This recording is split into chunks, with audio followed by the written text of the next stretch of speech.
¿Se ve la grabación, Dianita, por favor? La pantalla de inicio. Señor. ¿Sí se ve la presentación de PowerPoint? Sí, señor. Ok. Vamos a darle inicio. Vamos a darle inicio a la perdón, a la réplica del CIPAM. Muy buenas tardes a todas, a todas.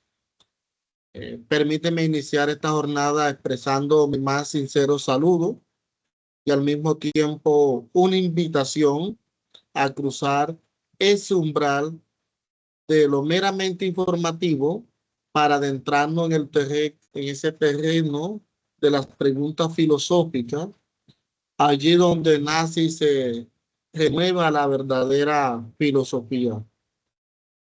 Como ya ustedes saben que mi nombre es Eugenio Escorcia, soy el docente y al mismo tiempo director de curso y tengo ese privilegio de orientar el curso de teoría del conocimiento en el marco del programa de filosofía de la Escuela de Ciencias Sociales, Arte y Humanidades.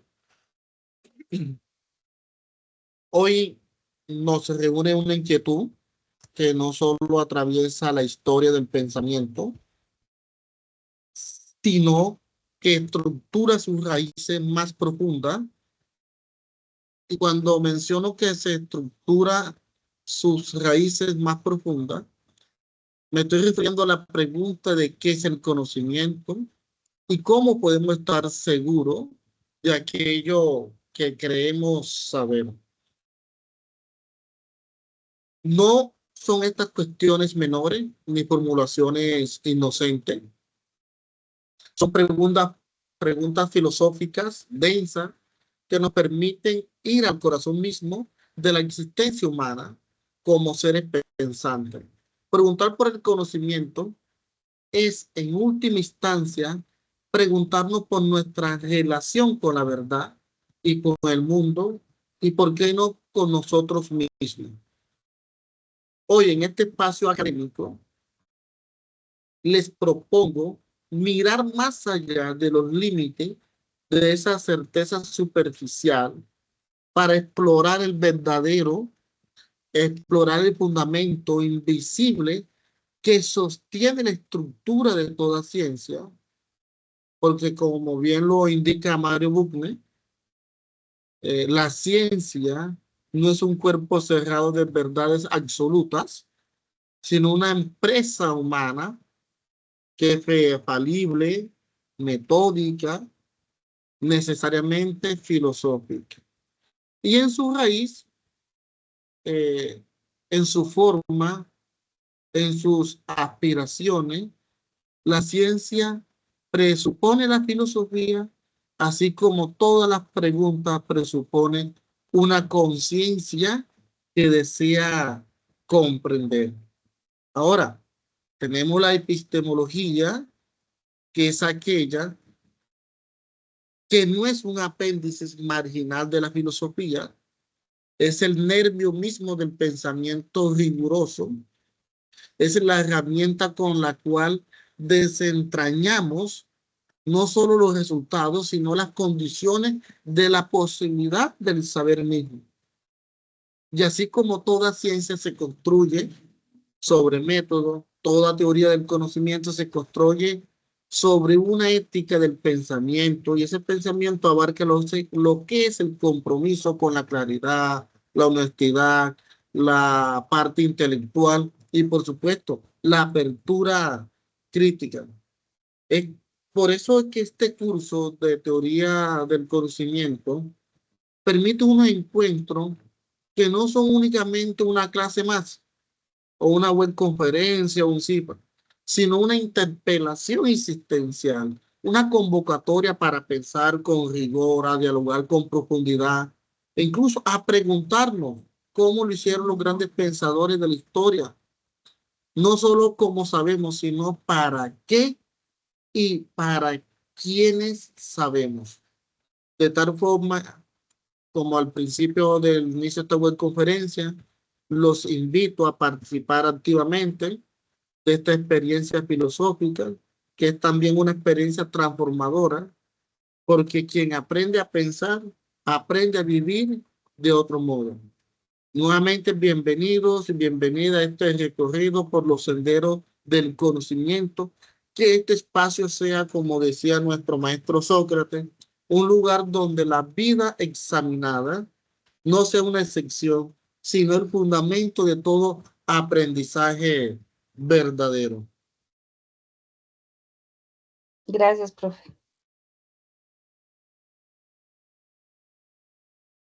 ¿Por qué no pasa? Ok.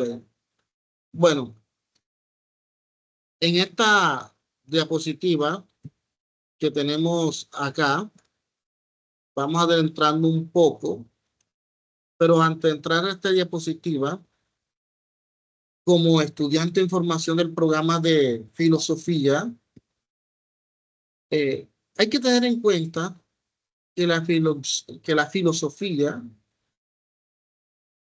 no es reflexionar, es, no es un acto pasivo, es una disposición interior, digamos que es un ejercicio deliberado de la conciencia, eh, que nos sirve para volver sobre sí misma, preguntarse por el sentido de lo que nosotros hacemos, de lo que nosotros pensamos, de lo que nosotros creemos saber.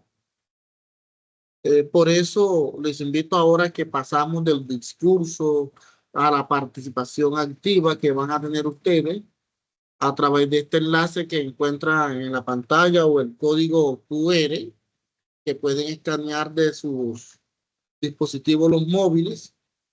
Accederán a una actividad interactiva diseñada para abrir el diálogo y profundizar en las ideas clave que hemos comenzado a explorar. Este no es un ejercicio simple más, es una provocación filosófica, una oportunidad para que sus ideas encuentren forma, para que sus dudas se conviertan en pensamiento y para que como comunidad académica, como estudiante, demos vida a este espacio sagrado, como los griegos llamaban ágora, esa plaza de encuentro público para resolver los problemas. Y este es el lugar del encuentro entre la razón y la palabra. Porque pensar no es repetir ideas, pensar es arriesgarse, es ponerse en juego, es dialogar. Cuando digo dialogar, no solo con nosotros, sino consigo mismo. Por eso en esta actividad que espero que estén escaneando, no busca respuestas correctas, sino respuestas auténticas. Queremos saber, sí, todos queremos saber, pero para eso debemos preguntarnos, ¿cómo comprenden ustedes la relación entre la filosofía y la ciencia? ¿Por qué o qué preguntas se les despiertan? ¿A qué lugar se sientes interpelado? De tal forma, los invito entonces nuevamente a ingresar a que escaneen el código o hagan clic en el enlace, participen con toda libertad, con toda la curiosidad y con toda la profundidad, porque la filosofía comienza cuando el pensamiento se convierte en experiencia viva. ¿Me confirma si pudo escanear el código o ingresar? Sí, profe, ya estoy como en una ruleta y me dice, Sí, menciona un ejemplo de una idea filosófica en la actualidad. ok, pero vamos, está en la ruleta, ¿cierto? Sí, señor. Me confirma si acá te está. Ah, pero tengo que dejar de compartir acá. Qué pena, tengo que dejar de compartir para poder compartir acá. Ya, dejo de compartir pantalla y compartimos nuevamente donde está la ruleta y me dices, jugamos interactivamente. ¿Te parece? Listo, profe. Ok. ¿Me confirma? Sí, ahí se ve. Pero vamos a hacerlo más divertido. Vamos a jugarlo con abrecajas, ¿te parece? O con la ruleta. Con abrecajas puede ser. Ok, vamos con la ruleta. Vamos a girar y usted me dice cuando la detengo. ¿Le parece? Listo, profe. Ok.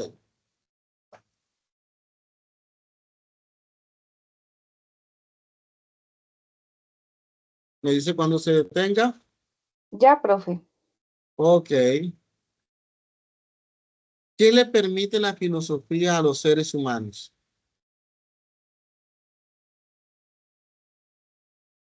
La filosofía le permite al ser humano preguntarse el por qué, el para qué de las cosas, Bien, indagarse Dianita. sobre el conocimiento. Excelente, Dianita. Continuamos con otra. ¿Me dice Dianita? Ok. Listo. Vamos a pararla. Ok. Ah, salió la misma. Vamos a parar nuevamente.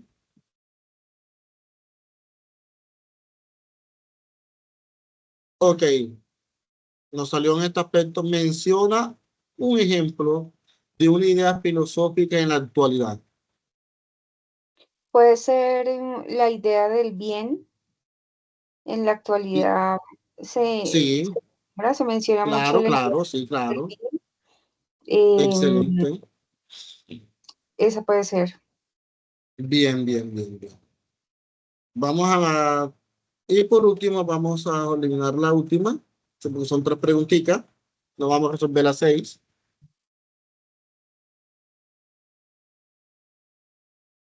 Sí, Puede, sí, un claro, claro. filósofo puede ser, un filósofo ser científico o viceversa. Sí, claro que sí. La ciencia está inmersa en la filosofía, tiene que serlo. Entonces sí puede ser un filósofo o al mismo tiempo un científico. Excelente. Bien, gracias, Diana, por tu respuesta. Veo que te has apoderado mucho de las lecturas. Eso me hace saber que estás trabajando muy bien con las lecturas. Vamos a darle continuidad. Permítame compartir la diapositiva nuevamente, reanudarla.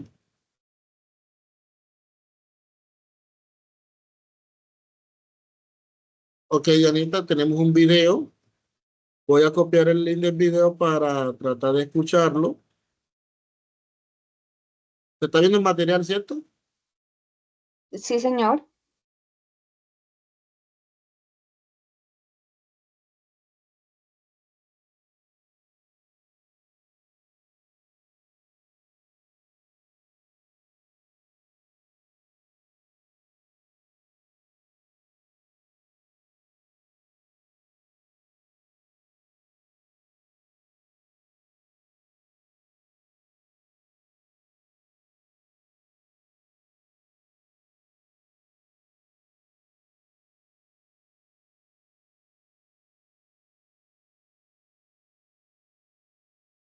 ¿Me confirma, Diana, el video, por favor?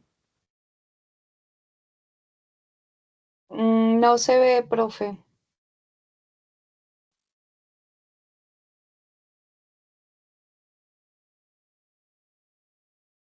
Se ve en blanco la página, ¿no? Ok, permítame un momento, por favor.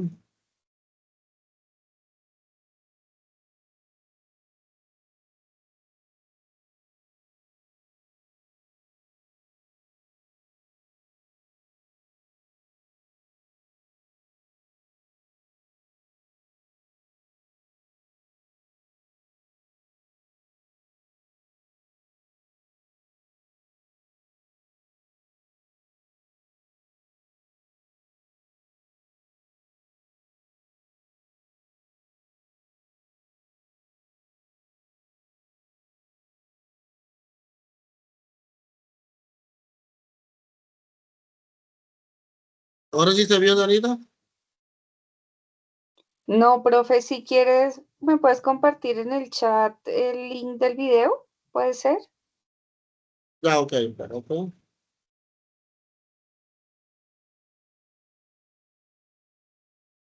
Ahora sí se ve, profe. Ok, listo, ok. Qué pena contigo, discúlpeme la demora.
Diana, ¿pudo visualizar el video?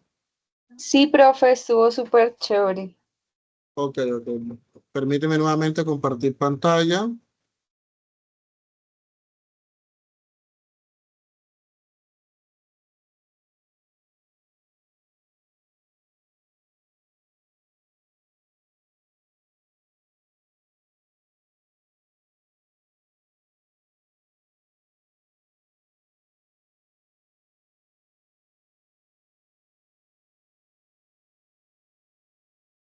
Ok, ¿se ve la pantalla, Dianita? ¿Me confirma?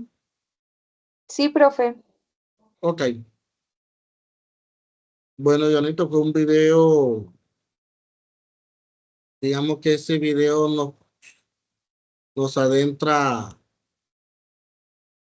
es un video que nos invita, digamos que a abrir ese espíritu y al mismo tiempo agudizar la mirada crítica. Ese recurso audiovisual que funciona como un punto de partida para nuestro diálogo de este CIPA que es titulado Filosofía y Ciencia. Ese video nos plantea la forma sintética, pero profundamente significativa, y encontramos una cuestión clave. ¿Cuál es la relación entre la filosofía y la ciencia? Y de allí debemos de preguntarnos nosotros, ¿son caminos divergentes o ramas entrelazadas del mismo árbol del conocimiento? ¿O qué papel cumple la filosofía en una época dominada por el tecnocienticismo o el pragmatismo instrumental? A través de la narrativa clara expuesta en el video, nos lleva a explorar los puntos de confluencia y tensión que existe entre esos dos modos del saber. No se trata solamente de una descripción histórica, por decirlo así, sino un llamado a pensar y a repensar y de formularnos preguntas. Una de esas podría ser si la ciencia puede avanzar sin filosofía o la filosofía puede prescindir del método, de la evidencia, del mundo factual. Son preguntas que nos deja ese video.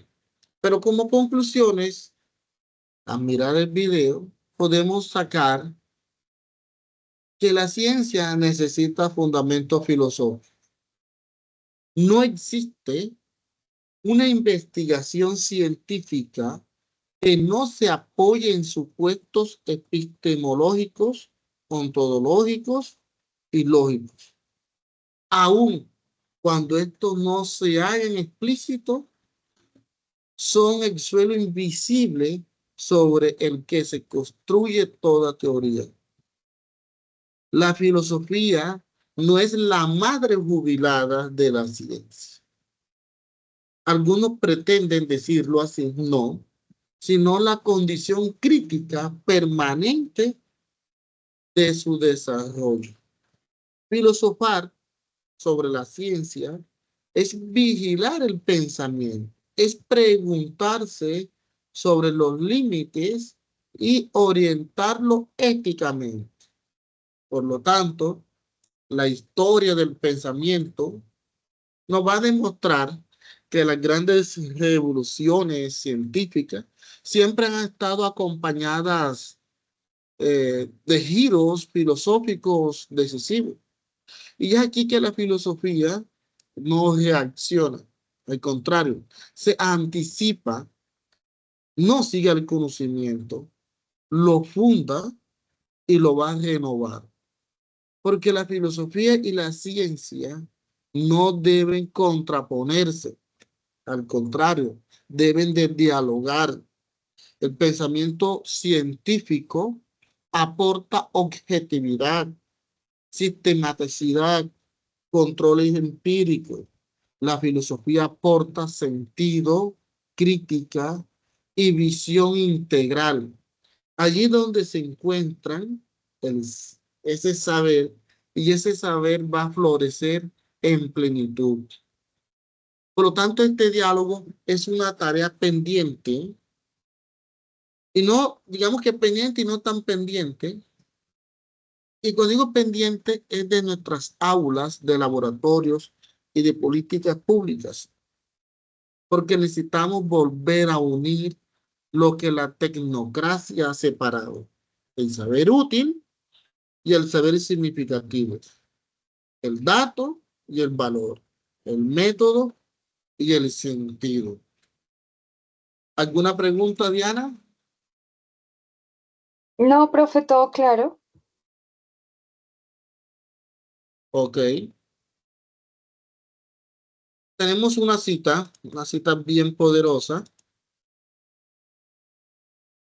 No sé si Dianita me la alcanza de leer, por favor, Dianita. Claro que sí, profe.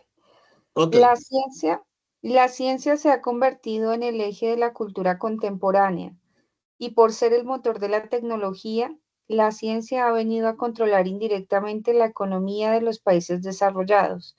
Por consiguiente, si se quiere adquirir una idea adecuada de la sociedad moderna, es menester estudiar el mecanismo de la producción científica, así como la naturaleza de sus productos. Bunge. excelente, Dianita. Es de saber que el filósofo y epistemólogo Mario Buckner nos recuerda que la ciencia se ha convertido en ese eje estructurante de la cultura contemporánea. Esto no es una simple observación sociológica, sino una toma de conciencia filosófica sobre el lugar en el que el conocimiento ocupa hoy en nuestras sociedades. El autor nos habla de la ciencia como un saber aislado, sino como una fuerza cultural que está profundamente entrelazada con la tecnología y a través de ella con la economía, la política y hasta la vida cotidiana. La ciencia, al convertirse en ese motor de la innovación tecnológica, ha terminado de reorganizar la estructura productiva del mundo. Y ya eso es posible entender el presente, ni prever el prevenir, sin estudiar cómo se produce, se valida y difunde el conocimiento científico. Pero prestamos un poco atención. Lo que está en juego aquí no es solamente saber qué hace la ciencia, sino preguntarnos cómo lo hace y con qué consecuencia.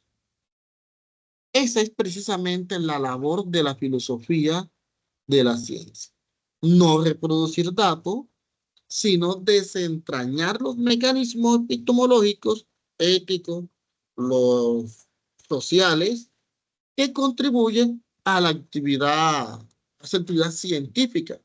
Por eso es que el autor Buckner nos dice: si quieres adquirir una idea adecuada de la sociedad moderna, es menester estudiar la ciencia misma, estudiar sus métodos, sus productos, sus límites y también, sobre todo, sus presupuestos filosóficos, porque toda ciencia implica una metafísica, una lógica, una axiología, aunque no siempre se reconozca. Ahora, ante esa afirmación, me gustaría dejarle unas preguntas abiertas para pensar.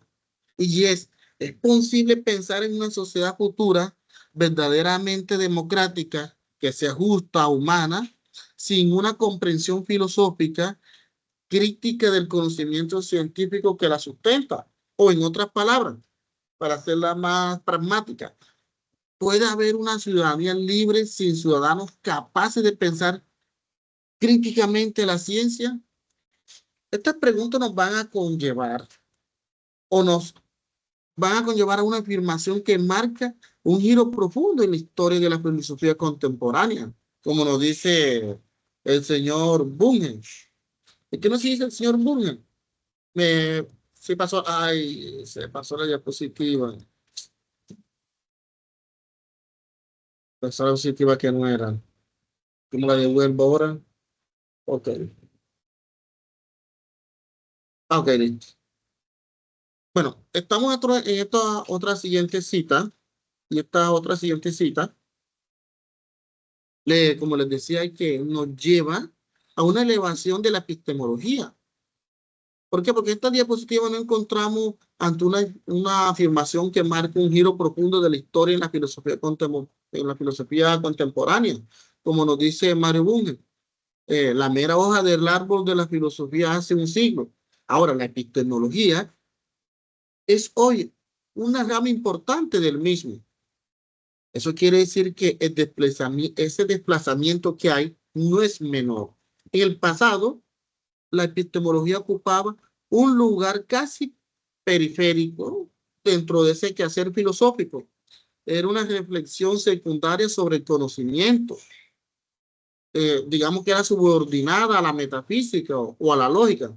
Pero en el siglo XX trajo consigo unas revoluciones silenciosas. Y fue que el conocimiento dejó de ser un tema entre muchos y se convirtió en el problema central del pensamiento filosófico. Pero nosotros nos preguntamos, y deberán de preguntarnos, ¿por qué ocurrió ese cambio? Bueno, a medida que la ciencia fue ganando presencia social, política y tecnológica, se hizo ese imperativo de preguntar no solo lo que se sabe, sino cómo se sabe, con qué fundamento, con qué métodos, con qué límite y con qué esas consecuencias éticas.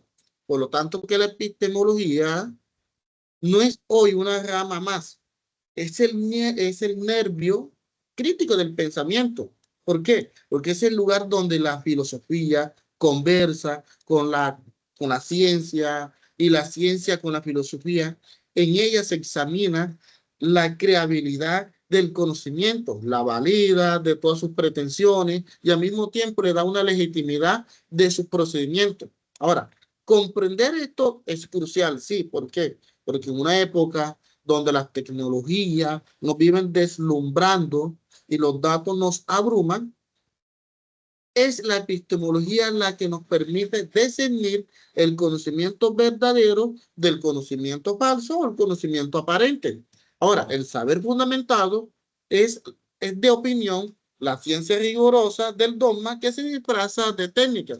Y es que debiéramos preguntarnos aquí nuevamente, si la epistemología hoy es una de las ramas más importantes de la filosofía, ¿por qué exige eso de nosotros como ciudadanos o como estudiantes? ¿O qué implica asumir una actitud epistemológica en nuestras vidas cotidianas frente al tema del conocimiento que consumimos y producimos? Me gustaría escucharte, Dianita. Sí, profe, la epistemología es como la herramienta de la filosofía, básicamente. Sí, Como usted claro. lo dice, es el nervio crítico del conocimiento, pero pues es gracias a esta herramienta donde nosotros empezamos a hacer, a racionalizar las cosas, el por qué, el para qué, el cómo. Y la filosofía y la ciencia pues están entrelazadas, tienen mucha relación. De pronto yo pensaría que la ciencia es un poco más limitada, no en el mal sentido del límite, sino que tiene cierto fin, o sea, se delimita cuando pues llega a sus conclusiones pragmáticas, prácticas. La filosofía es un poco más abierta, pero pues digamos que esto no distancia a la filosofía de la ciencia. La filosofía es como más, se me va ahorita el término, em, es como pues más abierta, pero como más intrínseca. No sé Sí, si lo estoy diciendo bien. sí, sí, claro, sí, va bien, Dianita. Em, Bueno, en ese sentido, pues sí, tiene mucha relación. sí, claro, sí, como le decía, es que no podemos hablar de separación, como usted lo mencionaba, sino de ese diálogo constructivo que no puede estar separado de uno de la otra. Porque mira, sigamos ese hilo conductor. y vamos a mirar ese pensamiento del epistemólogo Mario Buckner, podemos apreciar en la diapositiva que nos permite trazar la frontera. ¿Cuál es esa frontera? Y al mismo tiempo el diálogo entre esas dos modalidades del saber científico, lo que es la ciencia formal y la ciencia fáctica, lo que usted me quería lograr explicar, lo que logré entender. Ahora, cuando hablamos de la ciencia formal, que es pensamiento de estado puro, aquí la lógica y las matemáticas, no son ciencias empíricas, nos hablan del mundo natural, sino de entidades ideales. ¿Qué quiere decir eso? Que no solo existen en un espacio mental del pensamiento, como lo afirma Bunes, que solo existe en el espacio mental del pensamiento. A los lógicos y matemáticos no se les da objeto de estudio. Ellos construyen sus propios objetos. Aquí radica una distinción fundamental. ¿Y cuál es? La materia prima de esta ciencia no es fática, sino es ideal. ¿Por qué? Porque trabajan con proposiciones, números, conjuntos, operadores de la conjunción y la disyunción, etcétera. Su fuerza no radica en lo que se observa, sino en la coherencia interna del sistema que construye. Y por eso su método no verifica, lo demuestra. Ahora, la demostración es completa, es final, inapelable, dentro del sistema lógico que se ha establecido. Por lo tanto, cuando dialogamos de esas ciencias formales, estamos hablando de un estado puro, de identidades ideales que solamente existen en el espacio mental del pensamiento. Y cuando estas, porque esta no se verifica, sino se demuestra, la demostración es completa, final, inapelable, dentro del sistema lógico que se ha establecido. Ahora, la ciencia empática es saber de lo real como método. Por el contrario, las ciencias prácticas, como la física, la biología o la química, estas no construyen sus objetos. Al contrario, lo descubren, lo observan, lo miden y lo contrastan. Porque trabajan con hechos, con datos que provienen del mundo natural o ese mundo social. Y por ello, digamos que su conocimiento es simplemente provisional, como lo dice Mario Bugni. La verificación es incompleta y por eso temporaria. La naturaleza misma del método científico impide la confirmación final de la hipótesis fáctica. Eso significa que el conocimiento y la ciencia fática están siempre abiertos a revisión, a la falseación, a mejorar. Y lejos de ser una debilidad, es precisamente mayor su virtud. ¿Y cuál es su capacidad de autocorrección? Ahora, y es que debemos hacernos, perdón, esto tiene unas profundas implicaciones filosóficas y que nos invitan a pensar. ¿Qué nos invitan a pensar? ¿Qué tipo de certeza buscamos cuando hacemos ciencia? ¿Queremos verdades absolutas como en las matemáticas o verdades revisables como en la biología? ¿Qué significa entonces ese saber entre comillas? Depende del objeto, del método, del lenguaje en que formulamos nuestras preguntas. ¿Sí me hago entender? Sí, señor. Ok. Pero ¿por qué no pasa la diapositiva? Ok. Ahora, encontramos otra frase filosófica. Me gustaría que la leyera, por favor. Althusser nos hace ver que existe una correlación manifiesta entre las grandes revoluciones científicas y las grandes revoluciones filosóficas. Basta comparar los hechos mayores de la historia de las ciencias por una parte y los hechos mayores de la historia de la filosofía por la otra. Las grandes revoluciones filosóficas siguen siempre a las grandes revoluciones científicas. A las matemáticas griegas sigue la filosofía de Platón. a la construcción de la física de Galileo, la filosofía cartesiana, a la física newtoniana, la filosofía kantiana, a la lógica matemática, la filosofía de Husserl, y a la física y a la ciencia de la historia fundada por Marx, una nueva filosofía, materialismo dialéctico. Excelente, gracias, Diana. Aquí podemos mirar dos temas especiales, filosofía y ciencia. Digamos que hay una historia entrelazada. Con esta afirmación nos adentramos en un territorio apasionante, es de la historia dialéctica del pensamiento, donde la ciencia y la misma filosofía no sacuden pasivamente, sino que impulsan mutuamente. No se trata de una relación lineal o mecánica, sino de una correlación fecunda donde cada avance científico exige una relectura filosófica y donde cada giro filosófico permite abrir nuevos caminos a la ciencia. La cita que compartimos hoy nos recuerda a los grandes momentos de esa transformación en la historia de la ciencia a que han sido precedidos, acompañados o seguidos por auténticas revoluciones en la forma del pensamiento o en el pensar del mundo. ¿Por qué? A la exactitud de las matemáticas griegas sigue esa profundidad metafísica de Platón, que inaugura la tradición del conocimiento como recuerdo de esas ideas eternas, mundo sensible o mundo inteligible. Ahora, a la observación rigurosa de Galileo le sucede el pensamiento cartesiano, que eleva el método al criterio universal con certeza.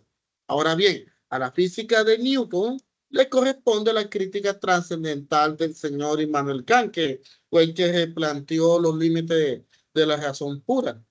A la lógica matemática moderna sería emparejar la fenomenología de Husserl, que ésta busca el fundamento de verdades en la conciencia intencional. Y finalmente, el surgimiento de la ciencia de la historia con Marx le corresponde a una nueva filosofía, que es el materialismo dialéctico, que plantea que la verdad es histórica, contradictoria y socialmente situada. Ahora, ¿qué nos revela esta genealogía? Primero, nos demuestra que la filosofía no se limita a interpretar la ciencia, ni la ciencia a servirse de la filosofía. Ambas necesitan, porque cuando cambia la visión del mundo, ya sea desde la ciencia o desde la filosofía, el pensamiento en su conjunto se transforma. Y aquí viene el cuestionamiento filosófico para abrir el diálogo. ¿Podría haber existido una filosofía kantiana sin la física de Newton previa? Y hoy, en la era de la inteligencia artificial, la biogenética y el cambio climático, debemos preguntarnos también, ¿qué tipo de filosofía necesitamos para acompañar esta nueva revolución científica? ¿Alguna pregunta, Diana? Eso quiere decir que la filosofía y la ciencia tienen correlación constante, ¿sí? Exacto. Tienen esa correlación constante y no puede estar separada, porque mira lo que te explicaba. Una, no podemos hablar de una sin la otra, porque si cambia el mundo, ya sea por ciencia, está la filosofía para interpretarlo, y si cambia por filosofía, está la ciencia para poderlo de forma viceversa. Entonces no podemos hablar una sin la otra. Profe, una pregunta. ¿Es Kant el que habla del atomismo lógico? Es que no recuerdo. ¿Del atomismo lógico? ¿De cómo, Dianita? Dime. ¿Kant es el que habla del atomismo lógico? ¿Atomismo lógico? No. No, no, no, te explico, porque sé que quedaste con un poquito de duda. Porque es que cuando hablamos aquí de lo que es la genealogía, lo que yo te decía, nos muestra que la filosofía no se limita, digamos que a interpretar la ciencia, ni la ciencia a servirse de la filosofía. ambas se conjugan, se entrelazan, como usted lo afirmó. En pocas palabras, se necesitan una de la otra. Porque cuando cambia la visión del mundo, como se lo decía usted, ya sea desde la ciencia o desde la filosofía, el pensamiento en su conjunto, o sea, ciencia y filosofía, se deben de transformar. Ahora, cuando nosotros hablamos o dialogamos de que hoy en día estamos en una era de inteligencia artificial, la biogenética y el cambio climático, que son temas de gran importancia filosófica hoy en día, debemos de preguntarnos, como les decía, ¿qué tipo de filosofía necesita el ser humano para acompañar estas nuevas revoluciones, estas nuevas revoluciones científicas? Porque mira, un ejemplo, vamos con la inteligencia artificial. Y hoy en día se está hablando del transhumanismo. Ya hoy se está viendo que el ser humano como antropología filosófica, estamos viendo como el transhumanismo, o sea que anteriormente concebimos al ser humano como una especie, un ser biológico, un ser que estaba compuesto por cuerpo y alma. Hoy en día es un ser donde la tecnología y la información lo está adaptando. ¿Sí me hago entender? Sí, señor. Bueno, y por eso es que hemos llegado a un punto crucial de un recogido preguntando qué es la filosofía, cuál es el vínculo profundo con la ciencia, más allá de esas definiciones convencionales, perdón, nos convoca a revisar no solo el contenido, sino esa actitud intelectual con la que abordamos el conocimiento. Y por eso es que abordar una pausa activa en esta sesión, mirar con detalle, detalladamente, o mirar o preguntarse ante nosotros que se despliegue una afirmación potente como ilúcida, la del señor Bunge, uno de los más influyentes epistemólogos del siglo XX, en una frase que Bunge no solo define la relación entre la epistemología y la ciencia, sino que desmonta un perjuicio histórico que ha intentado separar, incluso imponer estos dos dominios del saber, y que nos dice que nos va a decir con una precisión que la epistemología no está por encima ni por debajo de la ciencia. Está a la vez en la raíz, en los frutos y en el propio tronco del árbol de la ciencia. Por eso esta metáfora orgánica del árbol que estoy hablando no es es causal. Nos habla de una interdependencia de la estructura viva, del desarrollo unitario. La epistemología es entendida como la filosofía de la ciencia. No es un adorno teórico ni un perjuicio posterior. Es constructivista del quehacer científico. Están sus orígenes cuando se plantea qué es el conocimiento, en su desarrollo cuando se enlazan los métodos y en sus consecuencias cuando se reflexiona sobre la validez y el alcance de esos límites de sus resultados. Por eso es que Bunge enfatiza también una distinción, digamos que importante, y el problema científico, que es inminentemente al objeto de estudio y sus métodos, y el problema metacientífico, que se refiere a las condiciones de posibilidad de ese mismo saber. Pero lejos de separar estos niveles con un muro inquebrantable, nos dice, no hay que inventar un abismo artificial entre ambos. Todo problema científico digno de ese nombre conlleva una dimensión filosófica. Y todo problema filosófico serio debe poder dialogar con el conocimiento producido por la ciencia. Y es tal vez es una afirmación revolucionaria de la filosofía con humildad, porque ni la filosofía puede avanzar sin actitud científica, ni la ciencia puede progresar sin un horizonte filosófico. Y es que en ese sentido, el señor Bunge remota a una tradición que va desde Aristóteles a Kant. pasando por Comte, Popper, Lakatos, donde la racionalidad se concibe como una forma integral de comprender el mismo mundo. Y aquí que podemos nosotros hacer nuestras preguntas. ¿Podemos enseñar ciencias y filosofía? ¿Qué tipo de afirmación o perdón, qué tipo de formación académica estaríamos ofreciendo si separamos el método del sentido, la razón de la crítica, el saber del juicio? ¿O qué implicaciones para nosotros como estudiante en formación, docente, asumir una epistemología que esté en la raíz y en el fruto de todo conocimiento humano?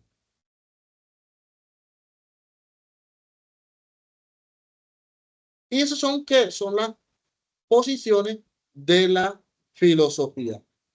Vamos a tratar de ver este video. Permíteme que voy a enlazarlo nuevamente, como lo hice anteriormente. Voy a dejar de compartir pantalla.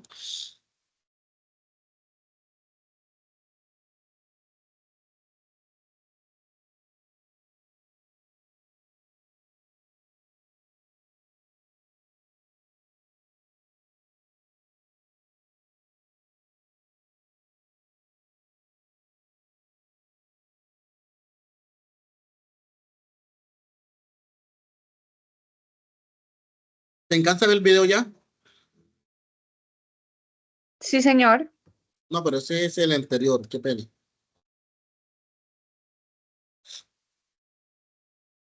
Mm.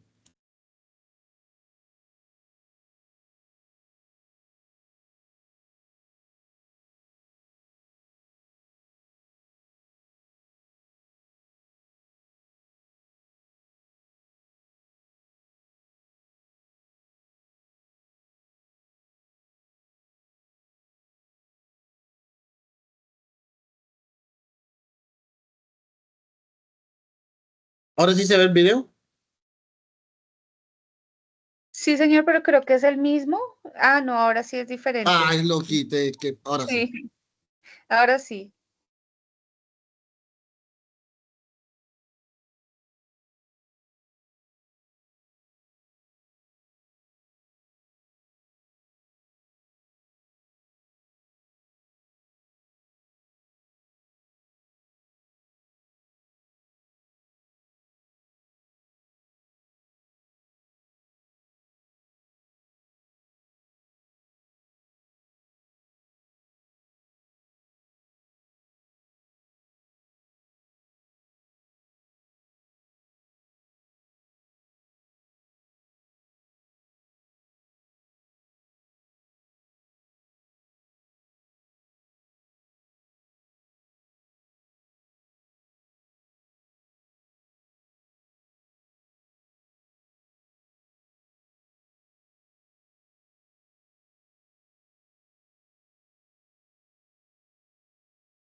Ok, Dianita, ¿alcanzó a ver el video? ¿Sí lo escuchó bien?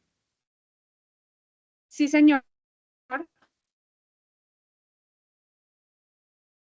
Entonces vamos a compartir pantalla nuevamente.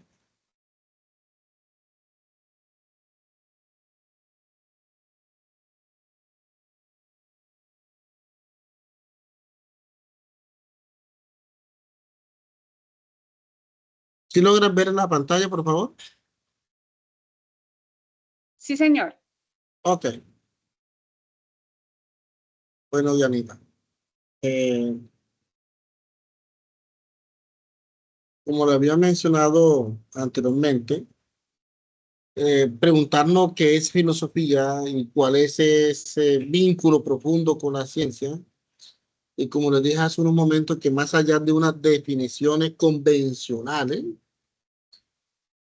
esta se pregunta y nos convoca a revisar no solo los contenidos, sino esa actitud intelectual con la que abordamos ese conocimiento.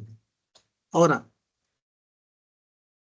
¿qué filosofía y qué tiene que ver con la ciencia? Nos ofrece una mirada clara, provocadora y profundamente pedagógica sobre la función viva de ese pensamiento filosófico en el corazón mismo de la ciencia moderna.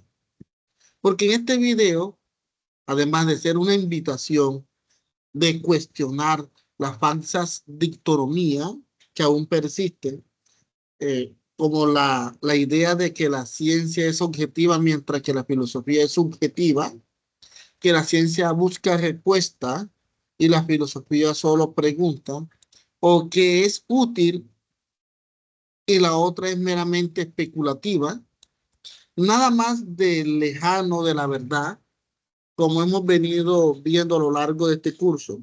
La filosofía está en la raíz, en el método y en la finalidad de todo proyecto científico que es serio. Por eso que debemos de preguntarnos nosotros qué tipo de ciencia estamos construyendo cuando olvidamos el papel de la reflexión crítica, la ética y ese cuestionamiento de los supuestos que lo sustentan.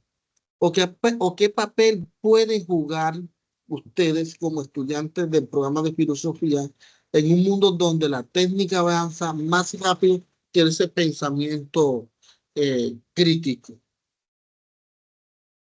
Ahora vamos a entrar a otra cita de Mario Bunge, que es el máximo exponente de porque es que Mario Bunge, la filosofía no trata de responder esas preguntas, o con otras palabras, como lo decía Husserl, no disminuye ese valor de la filosofía como podría parecer la misma vista. Por el contrario, la eleva por encima de ese saber técnico al recordarnos que todo inteligencia es eficiencia y que todo conocimiento es una resolución. La filosofía, desde Sócrates, como tenemos entendido nosotros, hasta nuestros días, la tradición filosófica ha insistido en una verdad incómoda para la lógica pragmática moderna, que vivir sin examen, la vida es empobrecerla radicalmente, que la ciencia con su admirable precisión puede darnos información sobre los procesos físicos, químicos, biológicos del universo. Pero la filosofía nos obliga a preguntarnos qué significa conocer, qué es la verdad, qué se distingue de un hecho, de una creencia, qué debemos hacer con el conocimiento que adquirimos. ¿Qué sentido tiene una existencia informada pero no pensada?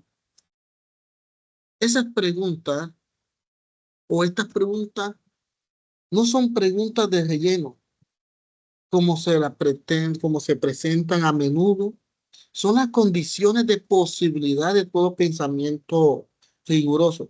Son, por así decirlo, las raíces invisibles del árbol del saber, sin las cuales sus ramas, la ciencia, la técnica, la política o el arte, se marchitan o se tornan peligrosamente unilaterales. Russell señala algo crucial en esta cita. La filosofía no se impone desde fuera del mundo, sino que se pregunta desde dentro. Y aquí vamos a ir rescatando lo extraño, lo maravilloso, lo profundo, lo simbólicamente denso que hay oculto bajo la superficie de la costumbre. ¿En qué pregunta filosóficamente no simplemente ve más, sino que ve de otro modo? El ver de otro modo, lo que los griegos llamaban asombro primordial, no es ingenuidad, sino método, es el que impulsa al científico a investigar, al artista a crear, al político a pensar en términos de justicia. Por lo tanto, la filosofía no es un lujo del ocio ilustrado, sino la estructura que nos permite vivir reflexivamente con conciencia y con ética. En tiempo en que la información se multiplica de forma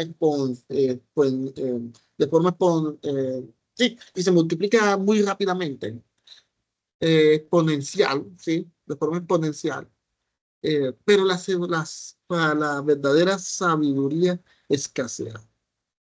La filosofía se vuelve más urgente que nunca, porque mientras la ciencia nos dice cómo funciona el mundo, la filosofía nos recuerda que ese funcionamiento debe tener sentido.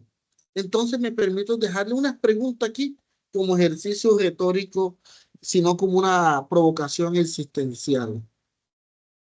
¿De qué sirve conocer el universo si sabemos cuál es nuestro lugar en él?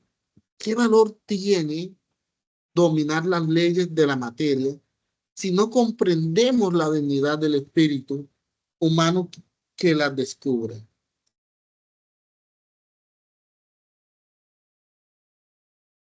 Me gustaría escucharte, Yanita.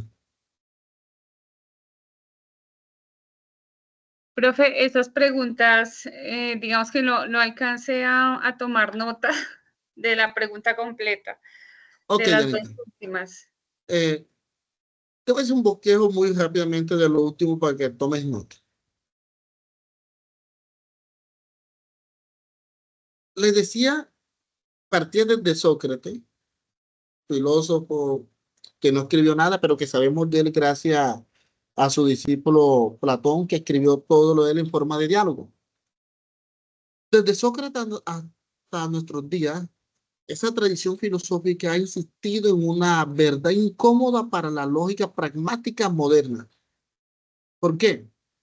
Querer vivir sin hacer examen la vida es empobrececerla, o sea, ser pobre radicalmente. La ciencia, con su admirable precisión, puede darme información sobre los procesos físicos, químicos, biológicos del universo, pero la filosofía nos obliga a preguntarnos, ¿tiene sentido la existencia informada pero no pensada? Eh, ¿Qué es un hecho real de una creencia? ¿Qué significa conocer? ¿Qué es la verdad? Esas preguntas que son para muchos de relleno, como se las presentan a menudo, pero son las condiciones de posibilidad del pensamiento riguroso. Son, por así decirlo, las raíces del árbol del saber, sin las cuales esas ramas, la ciencia, la técnica, la política y el arte, se marchitan o se tornan peligrosamente de forma unilateral. Mira lo que yo te decía de Russell, que él señalaba que la filosofía no se impone desde afuera, de ese mundo, sino que se pregunta desde el mundo adentro.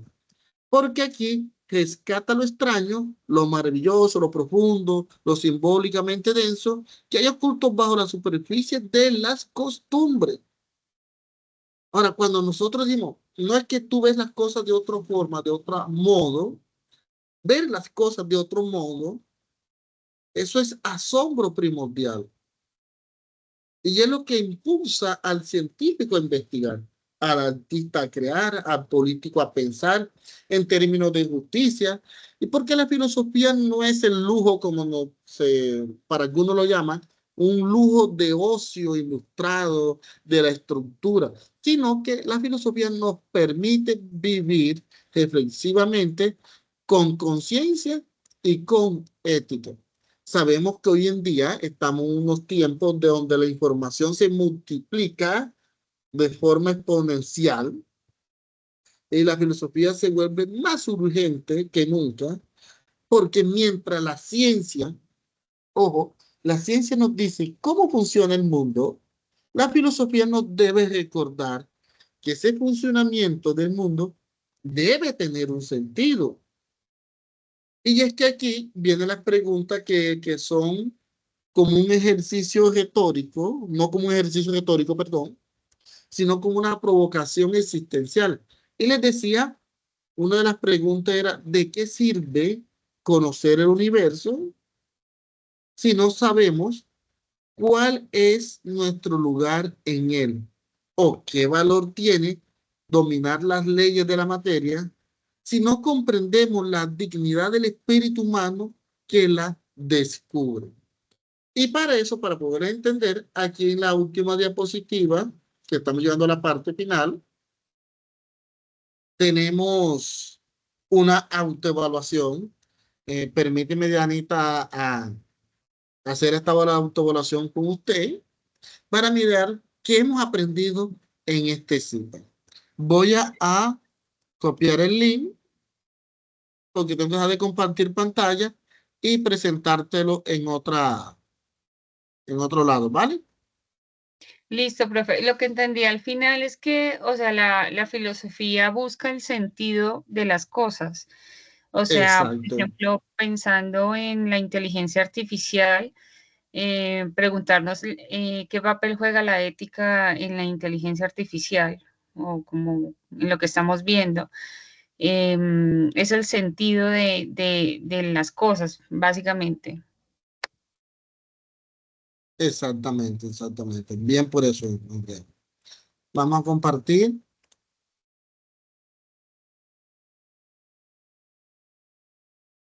¿Sí se alcanza a ver, Andrea?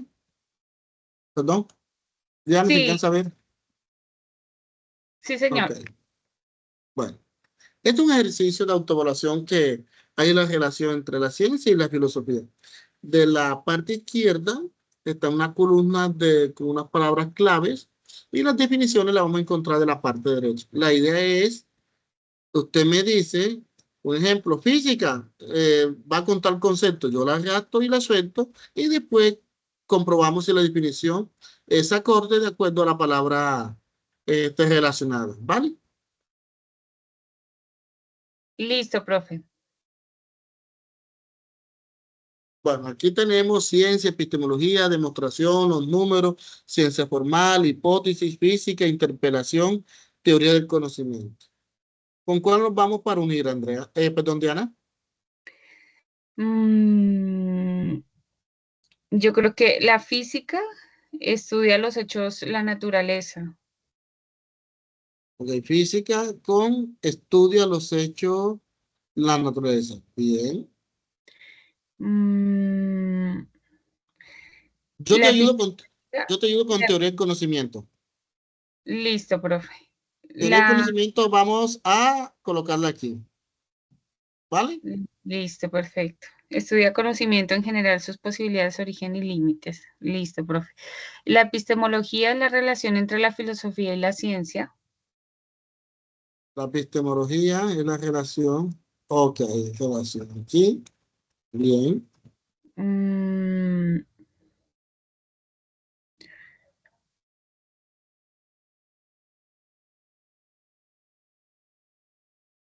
la ciencia formal, el ámbito de la filosofía que delimita su objeto de estudio al conocimiento científico. Oh, no, creo que no. Está difícil. No, no, Mm, no. Demostración con cuál iría, o los números. Recordemos un mm, poco sobre la ciencia fáctica y la ciencia no fática. La ciencia formal. Los números en característica propia de la ciencia fáctica. Ok. Mm,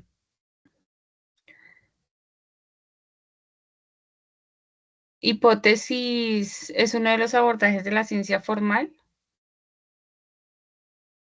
Abordaje. ¿A dónde? Ah, sí, O es un abordaje. estudia los entes ideales interpretados por la mente humana. Ciencia fáctica estudia los entes ideales e interpretados por la mente humana. Quedan 3.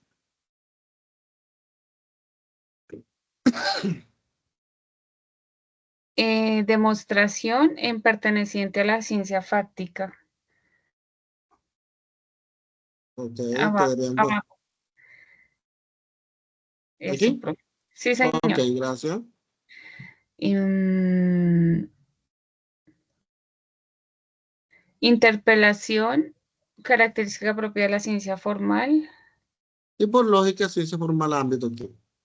Estaba Bueno, súper. vamos a mirar ahí cómo nos va. A la cuenta de 3, 1, 2, 3. Ay, no. Terrible. Hay que pasar bastante. Sí, señor. Bueno, Diana, hemos llegado a la parte final de este CIPA. Gracias por participar en estas réplicas. Recuerde que son 15 puntos por participar. Ya quedaría la última sesión que está programada dentro de 22 días, que tiene 20 puntos esa participación. Listo, profe. Muchísimas gracias. Gracias, Diana, por asistir. Bendiciones.